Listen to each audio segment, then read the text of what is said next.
Hello, I'm Kamal Santamaria. This is Counting the Cost on Al Jazeera, your weekly look at the world of business and economics. This week, oil. Just because you're resource-rich in 2020 doesn't mean you're making money. We'll look at the economies of some OPEC nations which aren't making a cent in earnings thanks to the price crash and the coronavirus. Also, oil versus lithium. As calls grow for a greener economic recovery post-pandemic, maybe green power could be the death knell for crude. And Saudi Arabia, the oil giant whose economic diversification has led it to the northeast of England. But critics are accusing the kingdom of trying to sports wash its human rights record. Look, we all know we're in the middle of a storm like no other right now, and really it spares no one, even if you are a country with oil. Sure, some of the bigger players are doing okay, though even Saudi Arabia is cutting subsidies and raising taxes.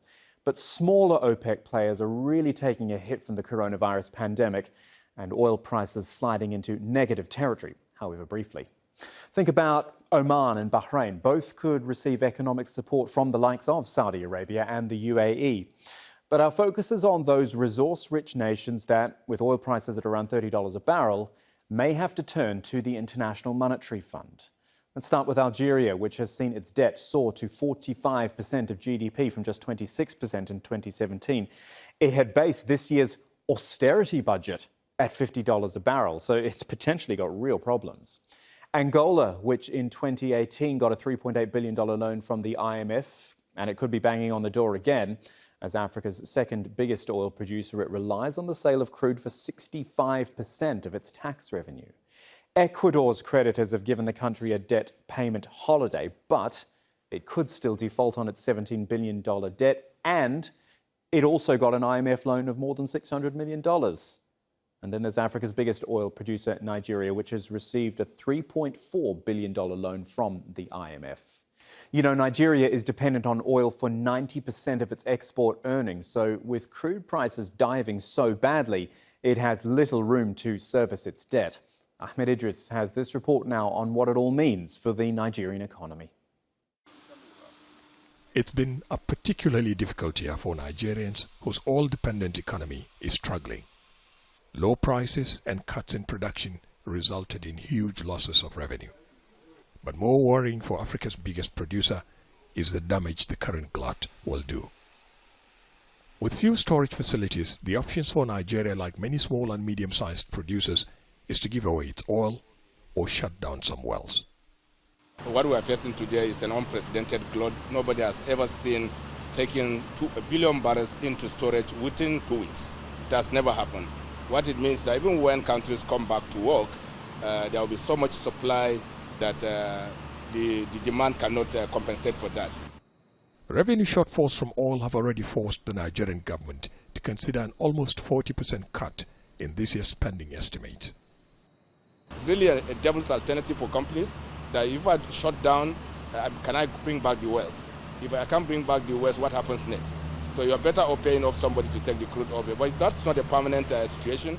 The current cost of producing a barrel of oil in Nigeria is about the same as the market price, something producers and experts say isn't sustainable for a long period. Nigeria's oil company, the NNPC, says it's engaging its joint venture partners, the oil companies, to see how they will further cut production. The country's current output is 1.4 million barrels of oil a day. And as producers desperately look to shore up prices, it's also possible that Nigeria will be forced to make further cuts. Experts warn that the current instability in the oil market is set to further damage the economy. Nigeria imports a significant amount of consumer goods, including refined petroleum products. The ability to fund the foreign exchange market will also be limited, and that will automatically translate into the valuation of the naira relative to other internationally convertible currencies, and that will automatically transmit into higher prices for imported goods, and that will significantly reduce the standard of living of an average Nigerian. A bleak forecast that could even get worse if the current market shock continues for a long time. With us now from London for more on Nigeria's economic challenges is Kola Karim. He's the chief executive of the Shoreline Group, which has holdings in a number of Nigerian oil ventures. Nice to see you, sir. Very simple question. How do you make money from oil at the moment? Can a government make money from oil at the moment?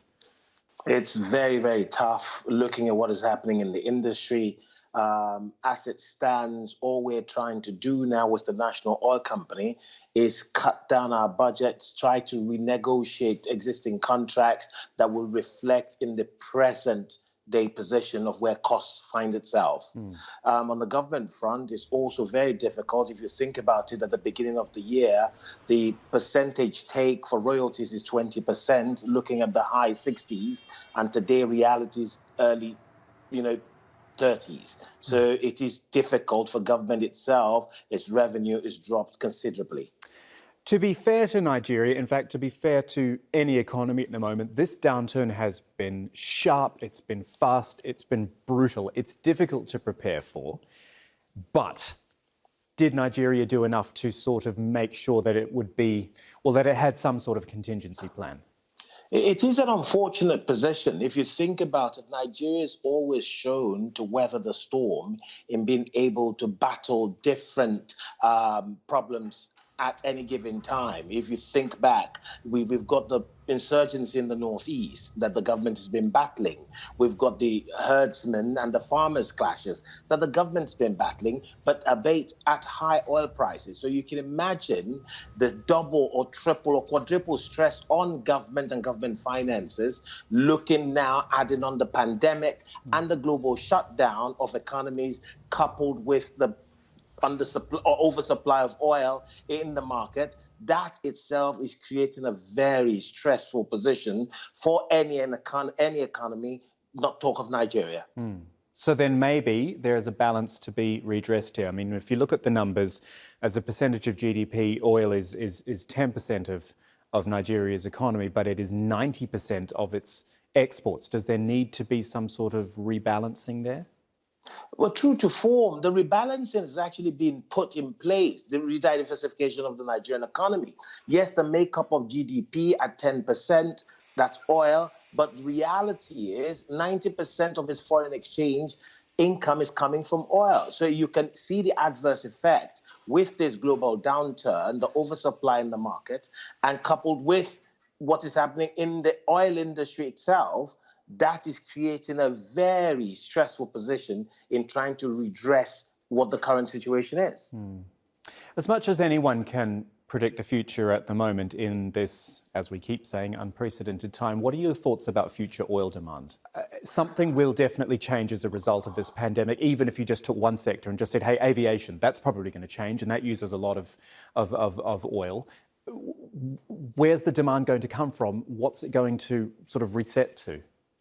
Well, what we're all waiting to see is, again, the resurgence of global growth one way or the other. One thing is crystal clear. Nigeria has an opportunity today to redirect its focus not from oil, moving it away from oil, but focusing and doubling up on its gas reserves. Look, Nigeria is more of a gas country with 210 TCF of gas resources under the soil. Reality is this is an opportunity in making Nigeria strategic positioning for business and enhancing the production on the continent of Africa. Why do I say that? If you think about it, the world has been talking about the positioning of fossil fuels. Gas is cleaner fuel, and in aiding the resurgence of that fundamental position on the continent of Africa by growing its economies, Nigeria can show its position by focusing on gas development, gas exports into the countries in Africa, looking at West African gas pipeline, going north all through into Europe and going south into Southern Africa as well. This could create a huge diversification position for the Nigerian economy that will make it an important player on the continent of Africa in the energy space as well. Okay, so this is interesting. I want to stay with this for a moment because generally we focus on oil when it comes to Nigeria. What you've just explained about the gas sector, is that a belief that you have? Is it one that others have? Is it one which the government is saying, actually, yes, maybe we should do this too? Look, I think it's a mixture of all things. One, if you see yesterday, the Nigerian LNG signed the Train 7 contract, which is going to move Nigeria. Again, this is part of his gas utilization plan.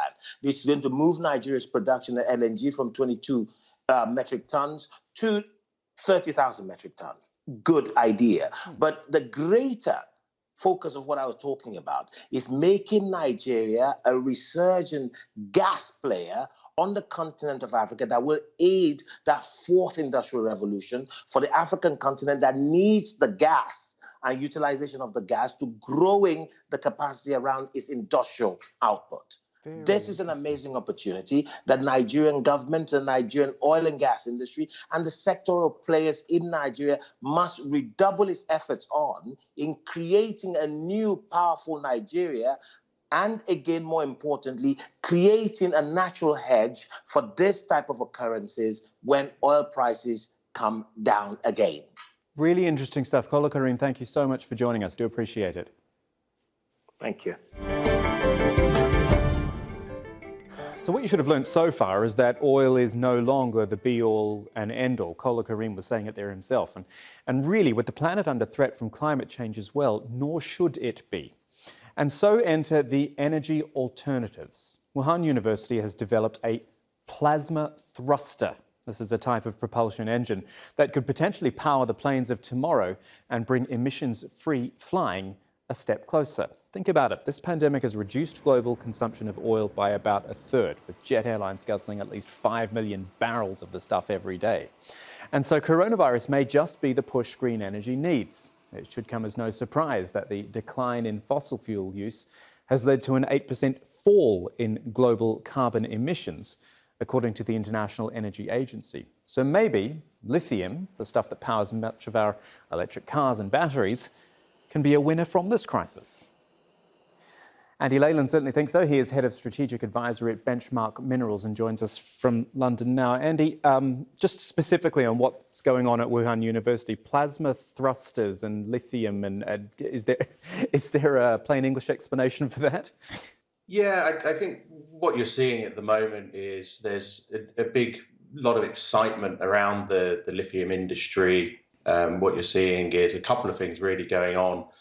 Other sectors, particularly hydrocarbons, oil and gas, are seeing a lot less investment going in now.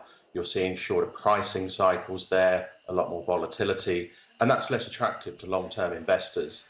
The move now is very much into the clean technologies. Previously, the rates of return in those technologies haven't really compared, but now you're seeing long-term lower returns from oil and gas, more of a focus on clean technology, and that's all good for both lithium and the lithium-ion battery sector. Would the interest in lithium, in other things which lead to cleaner energy, do you think that can actually make a dent in oil and gas investments, in the money that would usually go to oil and gas investments, or are we still in a sort of infancy stage? It's a good question, and I'd agree we are still in the infancy stage. If you look at the size of the oil and gas sector, you're dealing with a couple of $1 trillion every year in terms of value. The entire lithium-ion battery sector is only worth about $50 billion at the moment, and of that, lithium itself is probably somewhere around $10 billion. But the interesting thing is that while with oil, the debate is still around peak oil and relatively plateauing demand or slightly increasing demand, what you're seeing in the battery sector is double-digit growth, close to 20-25% growth every year for the next couple of decades. And that very quickly gets you close to the sort of $500 billion level by the time we get to the mid-2030s. I'm going to make a bit of a generalization here, but by and large, lithium, or the lithium batteries, I should point out, come from China. They are made in China, they are exported. And what we have seen in this crisis, what it has shown up is how fragile supply chains are. I mean, I've heard a lot about stuff from the UK where you are, about people saying that, manufacturing needs to be brought home, brought away from China. Is that something in this particular market that can be done, that could be done in the UK, in the US, in anywhere else? Absolutely. And, as you highlighted, this pandemic is seeing what we term the rise of supply chain nationalism. Now, that was already going on in this sector. 70% of lithium-ion cells are currently built in China. And clearly that's not sustainable for economies like the EU, for economies like the US, who are going to rely on these batteries to be effectively the engines of vehicles going forward. So as the industry grows, we can build out capacity in Europe, we can build out capacity in the US, and also other locales around the world are just starting to see the potential of this sector. What you're talking about there with lithium battery-powered cars, that is a longer-term shift. I'm just wondering, seeing as we're talking about oil a lot at the moment and on this program, what your thoughts are about some of the immediate demand for oil when things settle down. Do you think it will be able to lift up its demand a bit again? Certainly, you'll see a rebound, but particularly an issue for the US, where you have higher costs of production, is that long-term they look far less attractive than they did 6 months ago. We will see a rebound in oil, obviously, from very low levels at the moment. But in terms of the comparison to demand growth for, say, the clean tech industry, it's quite clear that you're going to see a big boom going into clean tech at the expense of oil.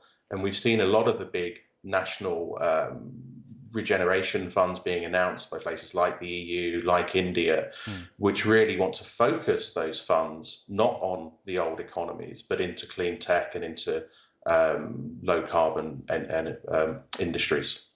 Andy Leyland talking alternative energy with us on Counting the Cost. Thank you. Thank you. So once again, let's think about the trend we're seeing. Oil's on the way out. Oil economies need to diversify. And sport is a pretty good way to do that. Not only is it an investment, it's potential soft power too. For example, the English football club Newcastle United, a team with 128 years of history, could be in the hands of new owners very soon. But guess who the buyer is? It's Saudi Arabia's public investment fund, which could end up owning 80% of the Premier League club. Now, Saudi Arabia comes with a lot of baggage these days. There is its human rights record, the killing of journalist Jamal Khashoggi, and its alleged theft of TV rights to the Premier League in the Middle East. They could all derail what is a $375 million deal with Newcastle. Amnesty International has accused the Saudi Crown Prince Mohammed bin Salman of using the glamour and the prestige of the Premier League to cover up actions that are either deeply immoral or actually just in contravention of international law. We're going to head a couple of 100 miles south of Newcastle to Coventry to speak to Simon Chadwick. He's director at the Centre for the Eurasian Sport Industry. It's nice to have you with us, Simon. I know there is opposition to this deal. Is it the kind of opposition, do you think, that could actually derail it? It's a difficult question to answer at the moment because there seems to be a wall of silence. Certainly in terms of the Premier League's fit and proper person test, I don't think necessarily that's going to be a major hurdle. But I think this whole deal is embedded in a complex network of different influences. We've seen Jamal Khashoggi's fiancée, for example, sending letters to Newcastle fans and indeed to newspapers calling for the deal to be banned. At the same time, you also have the British government, which on the one hand is facing pressure to intervene in the deal, but at the same time is obviously mindful of the business relationships the country already has with Saudi Arabia.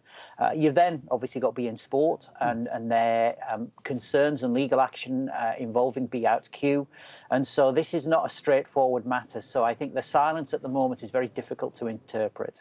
Let's go to that BIN, BOutQ issue, as it were. I mean, this is an issue of TV rights, which we know are worth so much. I mean, they're almost bigger than the game themselves now.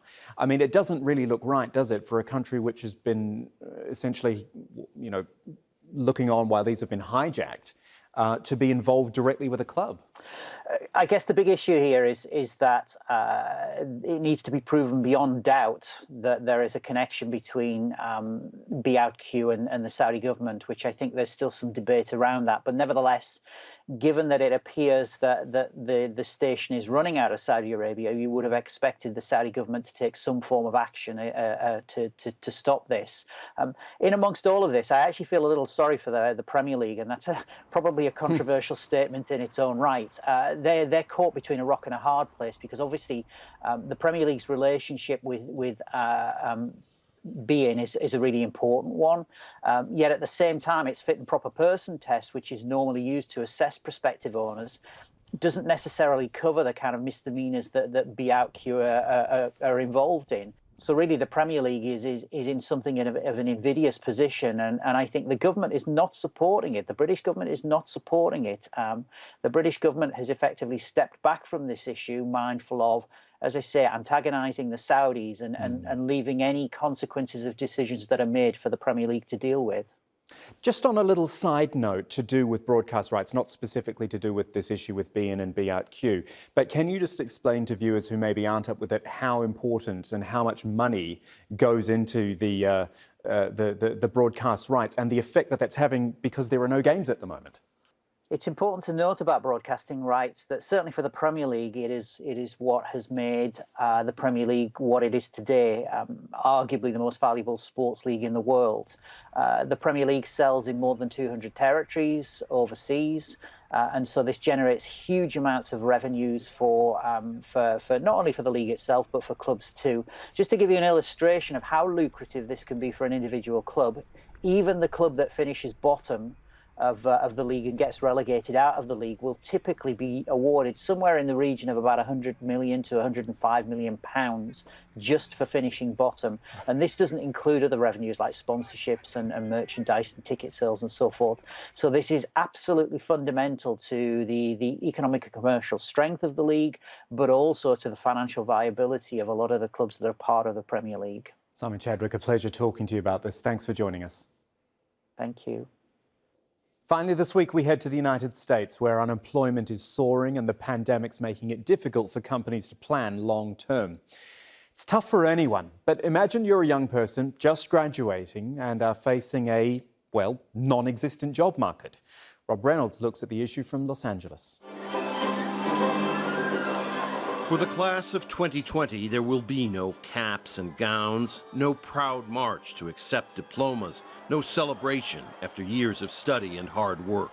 It's a distressing time for grads like James Werner, who attended Vassar College in New York, but is now with his parents in Los Angeles. In terms of graduating school and going into the workforce, it's such a big change in general. And kind of having the, dark cloud of this pandemic over that adds even more stress and intensity to that process. Back home in Gorham, Maine, after American University in Washington closed its doors, MAEVE Terry says she feels like she's in limbo. I've been trying to take everything one day at a time to preserve my mental health. For both of them, and for millions of graduates in the U.S. and around the world, job prospects are slim. I've done some searching. Maine doesn't have a lot of economic opportunities other than the tourist industry, so that's entirely shot at the moment. Are you going to hire the kid who's fresh out of school? Or are you going to hire someone who's been on a desk for 5 years? And I don't know, it makes me feel it's tough. Young adults leaving college today could face a prolonged period of unemployment. For many members of the class of 2020, the economic fallout could linger for years, decades, or even longer. Research shows that even if and when the economy picks up again, the graduates of today may struggle. What we know from past recessions is that labor market entrants are particularly vulnerable to economic downturns. So we see stronger income losses for those groups who enter the labor market. And we see that those income losses persist for longer. For some people who are particularly hard hit, there might not be a complete catch-up ever. Entering the workforce in hard times can also take a toll on health and even lead to early death. In the long run, so in midlife, we see that they also have increased mortality rates. And it's not only mortality due to illness, but also mortality due to drug overdoses. So causes that can be linked to health behaviors. The U.S. Treasury has sent out more than $2 trillion in a stimulus package, with checks going to companies and individuals. But young people were mostly cut out of that deal. Despite these negatives, workforce experts advise new graduates to remain optimistic. The next 12 months have definitely been more challenging, but I say the number one thing is don't panic. There's going to be plenty of opportunity for you in your career, and you're going to have plenty of time for that as well. The impact of technology on what it's having on roles and jobs for the future is quite immense. And the good thing about new graduates coming through, they're coming through quite often with good technology skills, and they're very transferable and very usable in this marketplace. That advice can be hard for anxious young people to follow. I want to go start my life. I'm like really ready to do that. And it's just like painful having to just sit. For now, the class of 2020 can only wait and hope for the best. Rob Reynolds, Al Jazeera, Los Angeles. And that is our show for this week, but we're always keen to hear from you. You can tweet or DM me at KamalAJE. Do use the hashtag AJCTC, or you can go old school and drop us an email. countingthecost@aljazeera.net is the address. And there's more for you online at aljazeera.com/CTC. That takes you straight to our page with individual reports, links and entire episodes for you to catch up on. But that is it for this edition of Counting the Cost. I'm Kamal Santamaria from the whole team. Thanks for joining us. The news on Al Jazeera is next.